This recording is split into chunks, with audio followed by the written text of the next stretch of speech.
All right, as a brief introduction with her mantra of find your happy place between too much and too little, Laura has spent unnumbered hours collaborating with clients, friends, and family members towards their hopes to bring more organization into their lives. She is completely committed to progress over perfection and believes that small improvements repeated day after day lead to desired change. Laura's career might receive a most diverse award as she has managed her businesses offering everything from a fan-based swag to campground management, candy vending routes, and custodial services for government complexes. In her organizing company called Harmony Within, she found purpose and joy in working for years with all types of clients on all types of projects. She used her abilities to manage and organize while working in banking, travel, and healthcare industries, and now is working as the HR administrator for the BYU Marriott School of Business.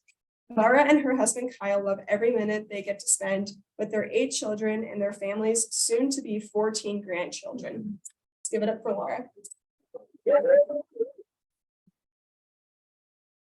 Thank you. I'm sorry to stand in front of this, but that's the only way I can be engaged with these people too. So thank you for your patience as we work through the technical things. We're all familiar with how that goes, the best laid plans, right? So thank you for being here. Thank you for braving the storm. Somewhat it's nice to have clear sidewalks today. So thank you to our grounds crew, because that was a long 24 hours for them. Anyway, I am super happy to be here, and it's fun to have some friendly faces out there, people I know. Thank you for being here to support me and to learn. That's what we're really here for. So as she mentioned in my introduction, this for me is all about progress and not about perfection. So I hope that you'll be able to set that perfection piece of you aside, which we all tend to have, and that we can just talk through some things. My goal is to help you learn something new that you can try in a different way. I would like to know what some of you might like to learn. Anybody? Magic golden or no. Okay. No problem. Okay. Anybody else? Anything special that you're struggling with, or you wish you could do differently, or the people in your house that you could wish would do differently? Any of that going on? Okay, let's talk for just a little bit about Martha and Mary. So there always seems to be a little bit of a debate over who was the better person. I don't think that's the debate. I think the debate is the different ways that they approach things, and the doing and the learnings come together, and we don't have to choose one or the other.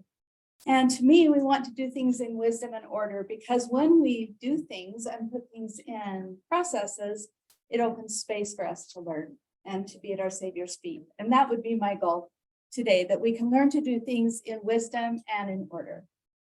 So feel free, if you have questions as we go along, raise your hand and I will try and repeat them back. And I think I'm out of the screen. Hi guys, sorry. So that everyone can hear. And if you ask a question, I'll try and repeat it, so those on Zoom can also hear. All right, give me some ideas of what clutter is to you. Anybody? Yeah. Stuff that doesn't have Stuff that doesn't have a home. Great. Anybody else? Yes. I usually think that it's not like dirty in an unsanitary way, but it's just things that are in the wrong place. Okay. Things in the wrong place. Yes. me, it's like, oh, future Abigail will take care of that. Yes. Yes. Yeah. Yeah. I'll deal with that another time, right? Okay. A visualness for me, my husband thinks things are put away when things like orderly, but they're all out on the counter, and for me, they have to be in a drawer or a cabinet. Okay. So you have different organizing styles. He's more visual than you are, maybe. If it's in a cupboard to him, it doesn't exist. So yeah, that's a real thing. Anybody else? Okay, so for me, this is one of the very best descriptions of what clutter is. It's symptomatic of delayed decision making, which I think all of these things we talked about kind of come down to that. If it doesn't have a home, it's like, I don't know where I'm going to put it. I'll figure out later. I'll set it down here for now. And then pretty soon the here for now pile is this high and on every flat surface in your home. So maybe some of you have experienced that. If you haven't, lucky you. So maybe you can help us learn some more things today. What are some of the things that actual objects that you struggle with clutter wise? Mail. Mail, Mhm. mail, okay. Email, did you say email and mail, paper, so information, basically, right? Anyone else? Anyone struggle with, oh, sorry, Julie? Family history, okay, so like stories or information or memorabilia, all those things, Greg? All the photos, my photo roll, Photos, or yeah, the screenshots. okay, Mhm. anybody else, Tara? I think my biggest issue right now is going between like electronic organization and paper organization because, you know, like we use Asana Yes, to organize task lists and things. And then I also sometimes want to write it down. So like, which is more efficient and how do I use both? Because and is it I'm okay to not use middle. both? Is there a way that you can use both and it helps you be more efficient? So I'm not saying that there's one way is always better than another. It just depends on the person, how your brain works, what your life is like. One more. In my house, things that I think I might use someday. Okay. Okay, anybody have a few of those, just in case stuff? Okay, or your kids might want it one day? Okay, they don't, just so you know. Okay, so the next screen, I just want you to think about for a little bit. Tell me what you think. Any thoughts about that? Do you feel obligation? Do you feel that someone gave it to you, so you've got to keep it, or you spend a lot of money on that, so you are certainly going to use it one day? Anything else along those lines? Okay, so we're going to start with your worksheet now. And I would like for you to list on that sheet on those 5 lines, your 5 top challenges. It could be your mail, it could be a space in your home or your office, maybe it's your car. Maybe it's your calendar, anything, whatever your top 5 challenges are. And this got emailed out, right? So people on Zoom have this. Okay, great. So I hope you're doing that along with us.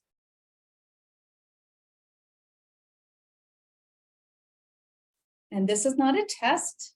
This is just for your use. Yeah, Sorry to ask this. These are the top 5 things that are what? challenges to you organizationally.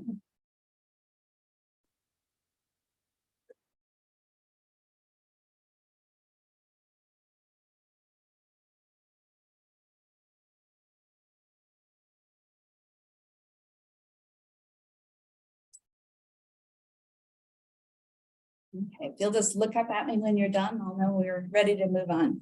If you can't think of 5, that's okay too. Or if you think of 10, that's also okay. By the way, I am not 100% completely organized person, and most people aren't born that way. So please don't feel any judgment or anything from me. I've just had the opportunity to learn a lot of things. And that's what I'm hoping today, that we can share some things that will help. Okay, we're gonna go ahead and move forward. We're going to work through the system that I use for working. I don't work with clients very often anymore. I just don't have to. But this is how I worked with clients. It's still the process I use for myself and my family. I want you to choose one of those spaces. I want you to make sure that it is not the most complicated, that it's something you can visualize in your mind, and that it's something fairly simple. So, but it's going to make an impact. So something that bothers you regularly. And just circle it. Okay, are we there? Everybody have their one spot? You can change in the middle if you decide you want to change. There are no real rules here. Okay, so we have selected a space that's not too large, not too overwhelming, something that bothers us regularly, and something we can picture in our mind. So we're going to move into the very first step, and that is the first letter of my acronym, which is ACT, ACT. ACT is always good. We're going to assess, then we're going to create, and then we're going to tackle.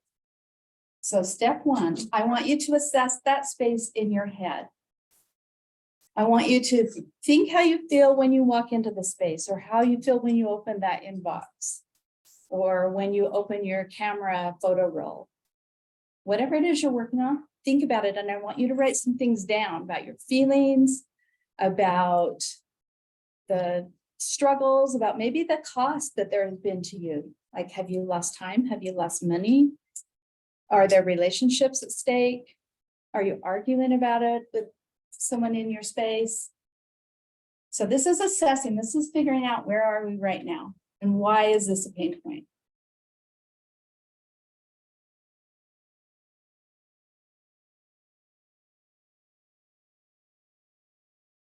Make sure that you include in there what is working well about it, and maybe the things that you feel are not working well.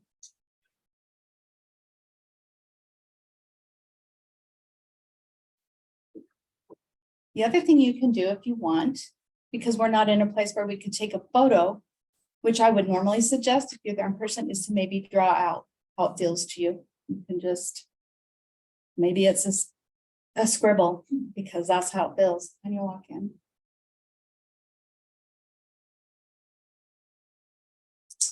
Anybody want to share some of the things that you're feeling or sensing or seeing about your space or the project you have in mind?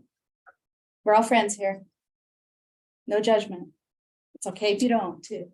Yes. Okay, so it's kind of related to what you were talking about earlier about people who can only visualize something if they can see something. So my desk has a lot of things on it because that's where I can find them. So one of the things that I'm noticing is if I put those things away, I'm gonna have to figure out a system where I can still be able to see them.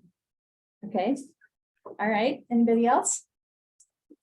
So I don't know if you heard online, but she's trying to figure out how she, who is a very visual person, would still know where things are to find them if she were to put them away. So they weren't all on her surface.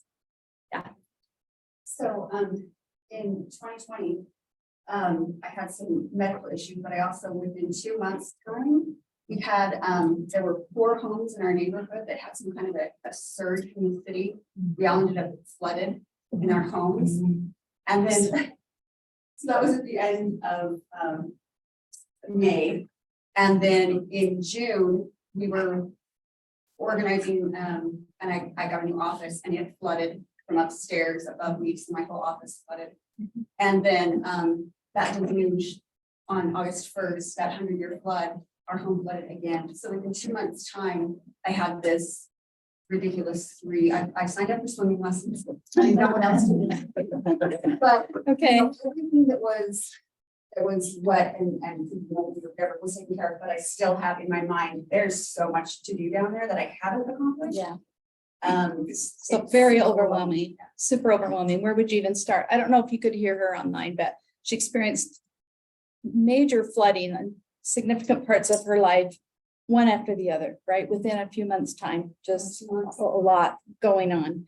And you can imagine the aftermath of that. What would have maybe been destroyed, but you don't really know because you didn't really know for sure even what was there.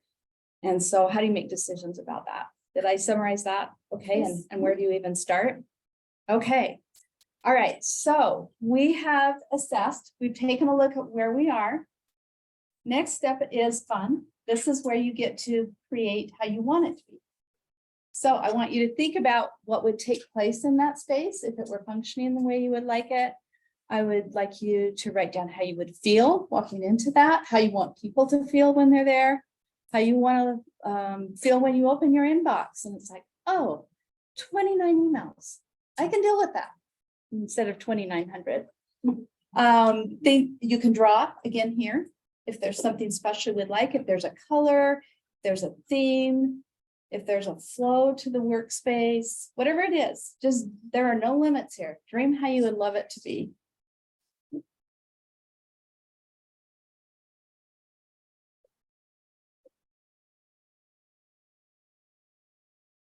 As you're doing this, remember that our goal here isn't perfection, it's progress, and it's creating a space where the Spirit of the Lord can be. So we always want to keep that goal in mind. At least for me, that's a goal.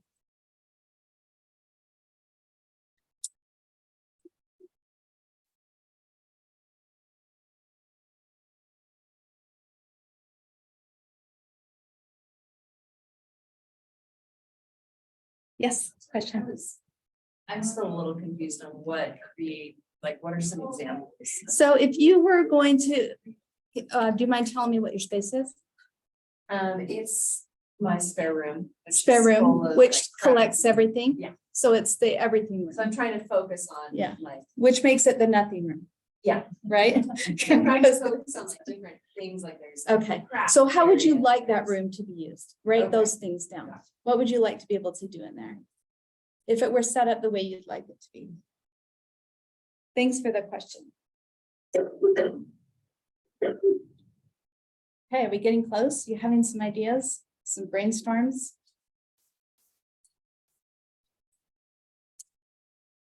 All right, we're gonna go ahead and move along to the T in the act, which is to tackle the job. So maybe when you've woken up one day and been so fed up with something, you're going, that process, the only thing I'm gonna do today, I'm gonna get this organized. No matter what, before I go to bed, this is what I'm gonna have organized. So you go to Walmart and start buying containers. Anybody own that? Because that's gonna solve all your problems, right? Okay. There is a place where that fits, but it is not yet. So we're gonna go into the next space, which is tackling it. We're gonna do the work. I'm a huge fan of acronyms. That's why I took the job at BYU Marriott, because we have so many of them. One more acronym for you, and this is how you're going to actually tackle the job, and the word is spark. So we're going to put some spark in our lives by tackling the job, and you can see here what these mean, but we're going to walk through each of them. Don't feel like you're going to miss anything out. They're also on your paper. I just wanted you to get kind of the big picture of what this process looks like and how we're going to create that spark. What does a spark do for a vehicle? Puts it in motion. Puts it in motion. Hey, it makes the change so that things can change and move forward. So we're going to start with sorting. When did you learn to sort in your life? Preschool, elementary school. Okay, so we've been doing this for a long time, right? That's why we start with this, because it's easy. We know it. We don't have to make a lot of decisions right now. We're just sorting.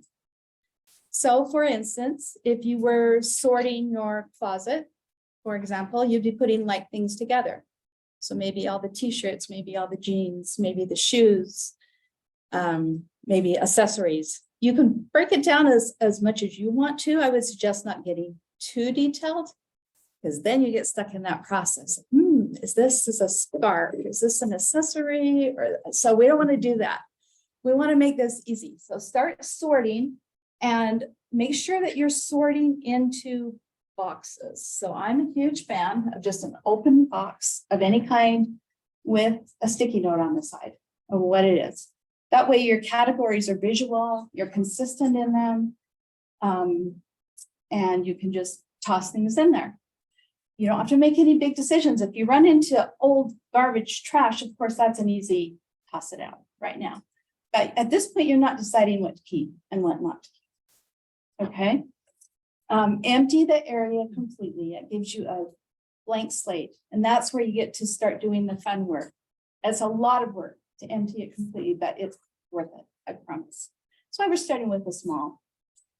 Not starting with your garage. My garage, anybody's garage. And then make sure as you're going through this process, you may run into things that actually this doesn't belong in the closet. So you need a box that says goes elsewhere. Why would you want that? Any ideas why you wouldn't want to just go put it away? You get distracted from seeing all the other things that you should be Yes, working on. like, yeah.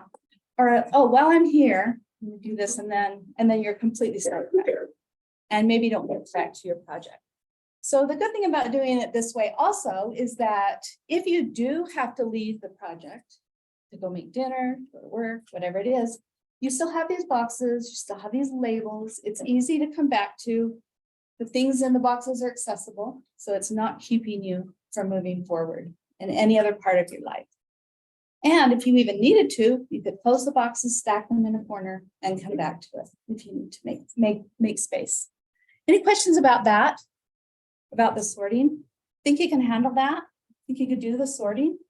It's really pretty straightforward and easy at that point, I would say. Okay, after sorting, we get to move into the P, which is the purge. Anybody get a little anxiety when I say that? Okay. I don't think you're getting the point of this exercise.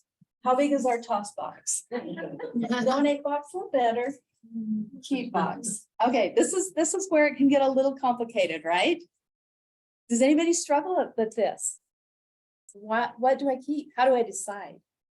And we don't want to end back up at that same place of the delayed decisions. So this is where the rubber hits the road. We're making decisions. We're keeping it. We're donating it. We're tossing it. But I am going to give you one extra category, and that is a withdrawal box. That's for those things that you just can't make the decision.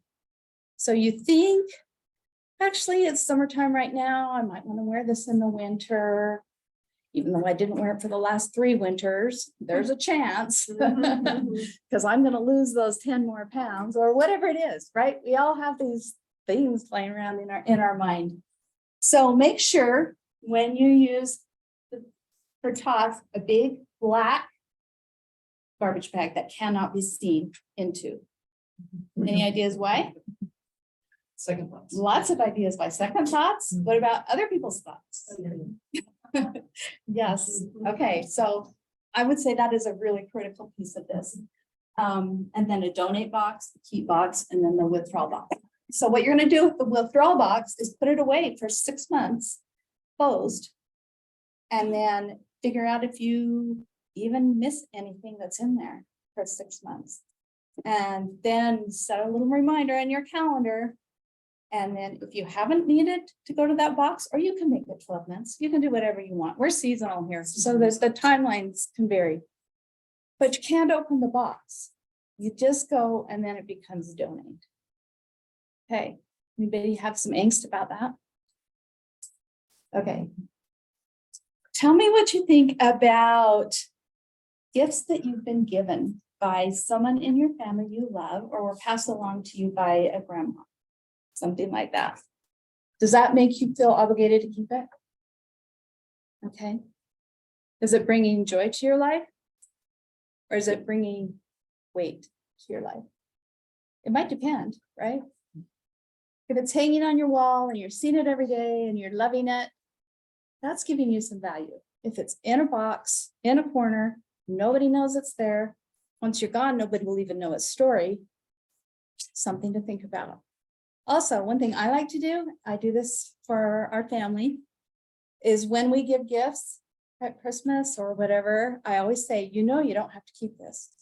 You can pass it on, you can give it back, you can give it away. It's now yours. And so I kind of think that's a nice gift to give someone that say, this is a gift, I'm gifting it, but there are no expectations of how you use it. So just something to think about. Let me see if I'm missing anything I wanted to talk about. Okay. Great. Yeah, just I went through this when I was cleaning up my parents' house and they passed on, and there were so many different things that were had memories or spark memories and things like my parents' engagement invitation or wedding invitation spring, and my sister and I wanted to really keep that, but we felt bad doing it. So the thing that I found is like if I took a picture of it, it was a lot easier to then get rid of it. And now that it's been a couple of years, I can go back and look at the picture if I want it, but I have not missed it. Yep. So It's a great option. Step. Hence your need to clean out your photos, right? But yes, I think that's a great idea. You're still giving honor to the memory, to the people, but you're not having to store, move, clean around, stack the item. Was there another question? Oh, I was gonna say, and then put it on family search, right? Put it on family For search. everyone. Yeah, so everyone can share it. Okay, I'm gonna read from here for a minute because I want to make sure I don't miss any of these questions for you to consider as you're working through this. Does it serve me in my life today? That's critical today.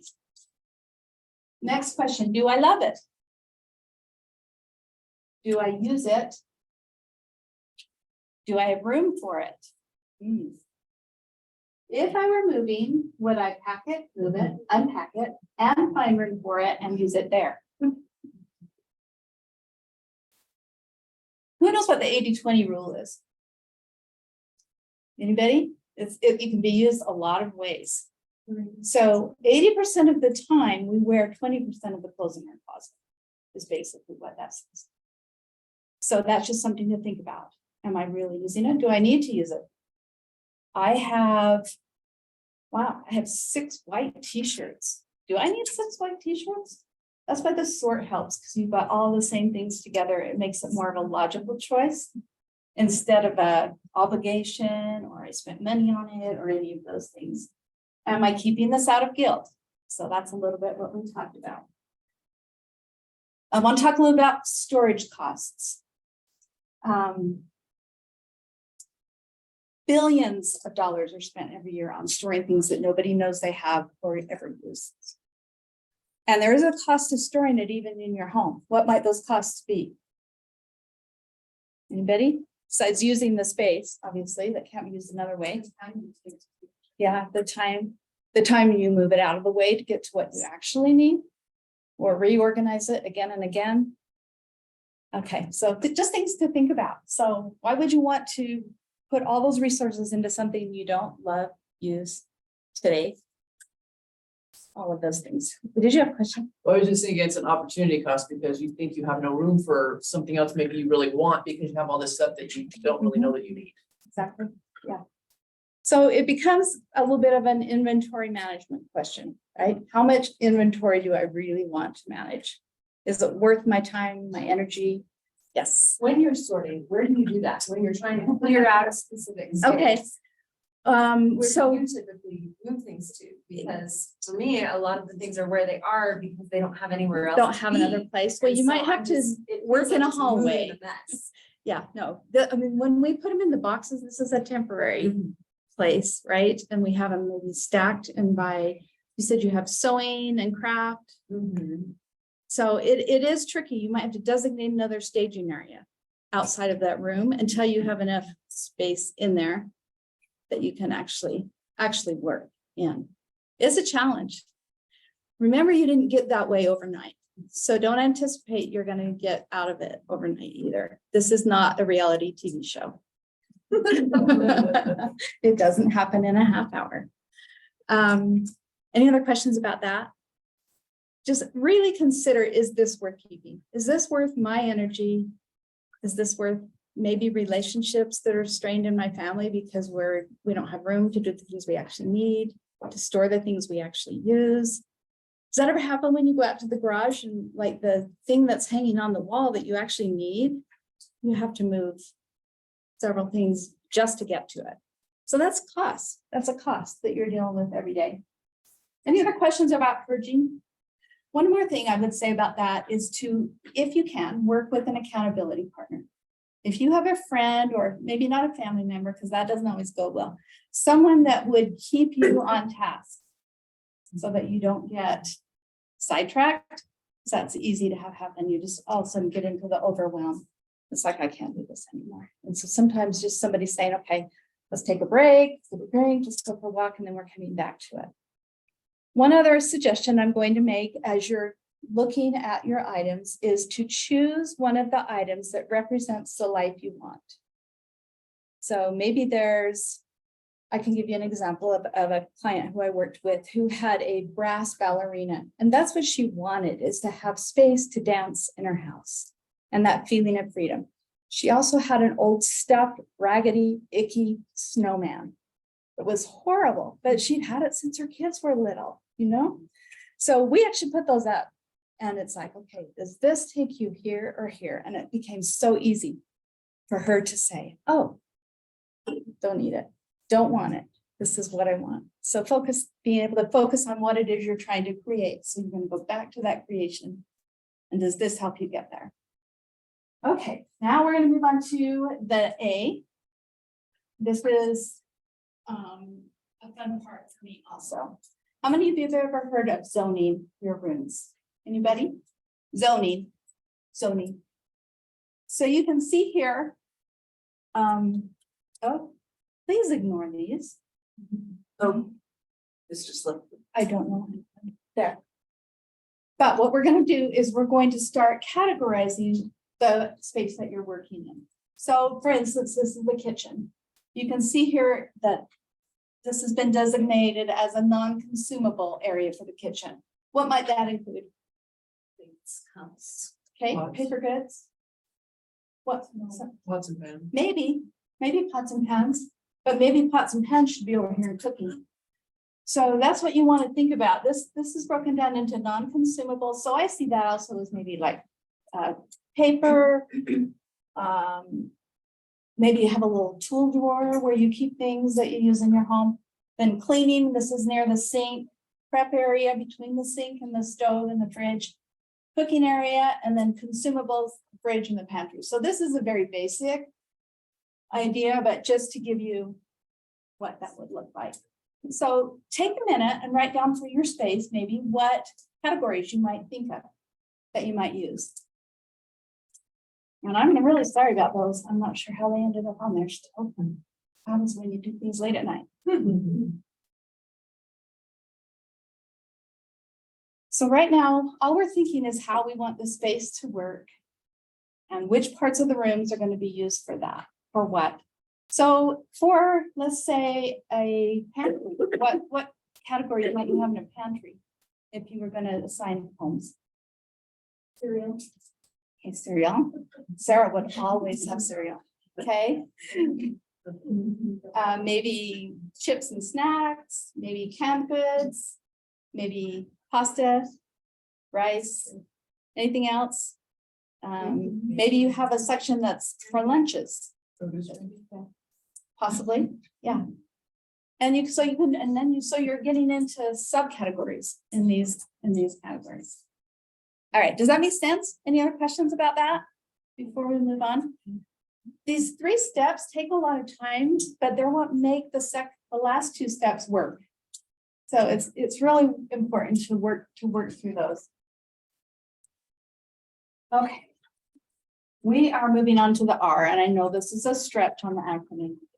Round up containers. Okay, now you get to go to Walmart. This is the fun part. But before you go, there are a few things that I would recommend highly that you do. I want you to consider what you have.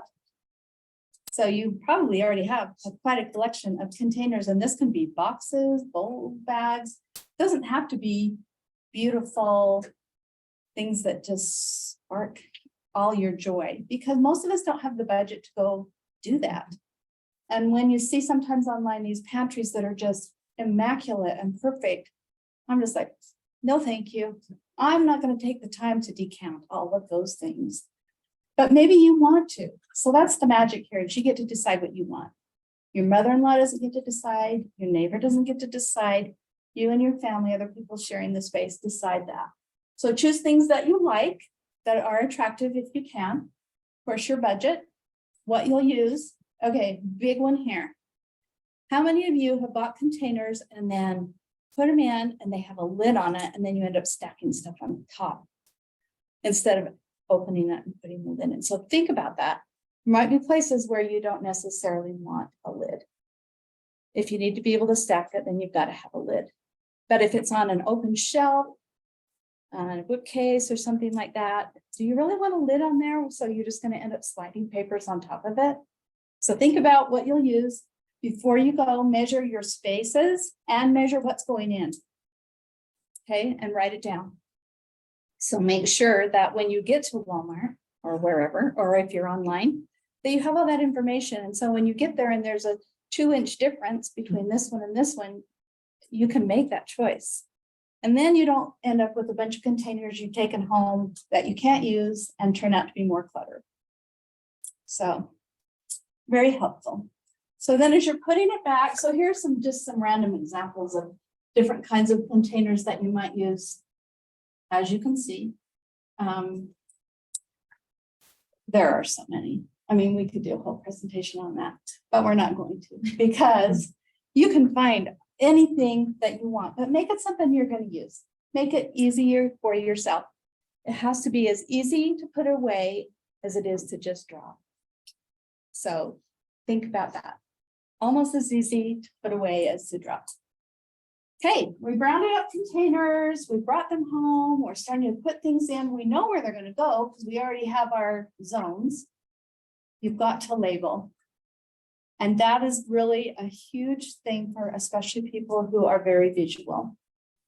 Because if you open, for instance, right here, how helpful is that going to be to a child to put things away? Not so much this maybe, right? If they can see something else that like it. But if you had little picture labels of blocks or dolls or trucks or whatever it is, or words if they're reading, and that's for ourselves too. It's so great to open a cupboard and say, oh, that's where the cold medicine goes. And then there are no excuses for someone who says, I don't know where it goes. It's actually, you do know where it goes. So even if you're organized, even if you are not that visual, your tendency is to put things away, everybody who uses that space may not be the same. So this is something to help you be more successful. Okay, and last, certainly not least, is keeping it up. So that means you don't just set it down, you put it away. I don't know how I've ended up with these same things on here. This is not what I put on there, but maybe because it's the most important message. That's why we do progress, not perfection, right? So does this look like a space that you might be able to work in? Here, can you see any zones? See the writing utensils. This just says things. It's okay to have a things drawer as long as it's designated as that and it doesn't overflow the rest of your space. I got some weird funky things going on with this slideshow. So sorry about that. You can see paper here, other utensils, message board here.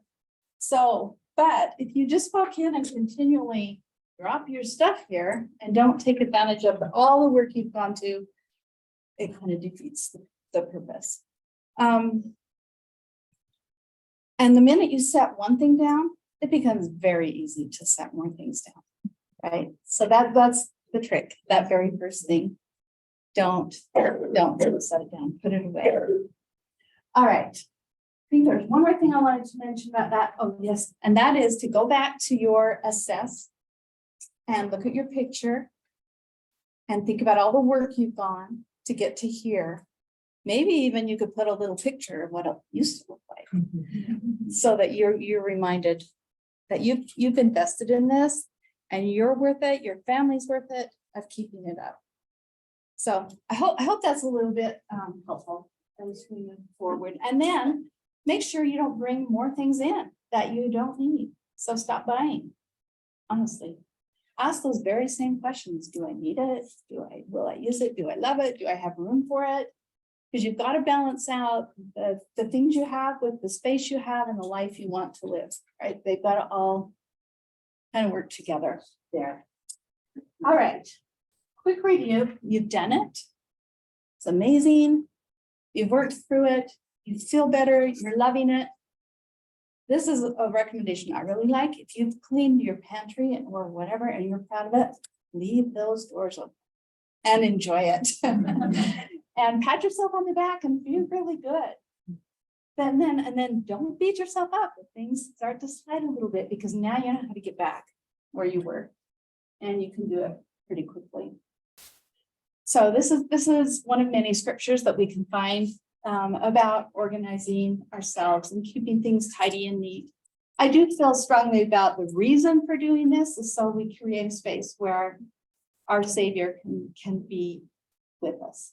And if we can keep that we can keep a house of order because we want to make it a house of God, hopefully that can give us the impetus we need.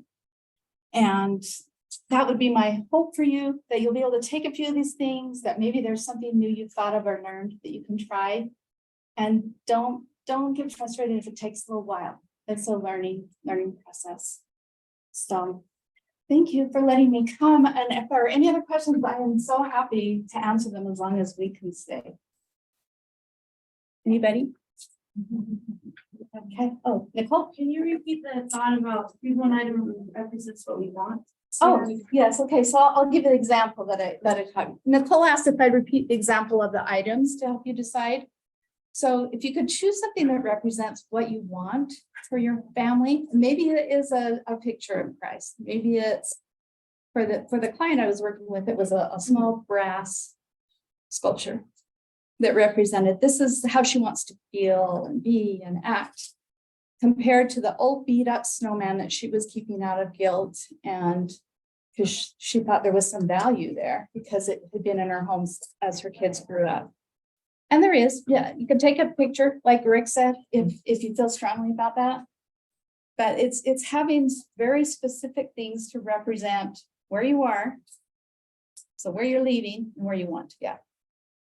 And that will be different for everybody. Anybody have any other questions? Okay, I'm happy to answer questions later. Thank you so much for coming. This is just a little bit, you know, for you.